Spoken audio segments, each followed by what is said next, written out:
আমি আজকে একাত্মতা ঘোষণা করছি এই কারণে, আমি আমার সন্তানের হত্যার বিচার চাই।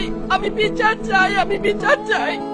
এই বিচার আপনাদের নিশ্চিত করতেই হবে। আমার সব সন্তানের কাছে আমার অনুরোধ, আপনারা আমার সন্তানের হত্যার বিচার করুন। কারণ হাদির শেষ ইচ্ছা ছিল যদি মৃত্যু হয় তবু যেন আমার মৃত্যু বিচার হয়। আমি এই বিচার চাই। ইনসাফের বাংলাদেশ চাইলে যদি মৃত্যুবরণ করতে হয়, আর কত রক্ত দিবে আমাদের সন্তানেরা? আর সহ্য করার ক্ষমতা আমাদের নাই। আমাদের সন্তানদের বাঁচতে দিন। ইনসাফের বাংলাদেশ গায়েব হোক। আমরা আর সহ্য করতে পারি না। প্রশাসনের কাছে, সবার কাছে একটাই মাত্র অনুরোধ, আমাদের বাচ্চাদের বাঁচতে দিন, আমাদের ইনসাফের বাংলাদেশ দিন। কথা বলার শক্তি আমার নাই, আমার চোখ ভরে আসছে। আমি সহ্য করার শক্তি আমাদের নাই। আমাদের বাচ্চাদের বাঁচতে দিন। প্রশাসন সজাগ হবে কবে? আর কত মৃত্যু আমার বাচ্চাদের দেখতে হবে?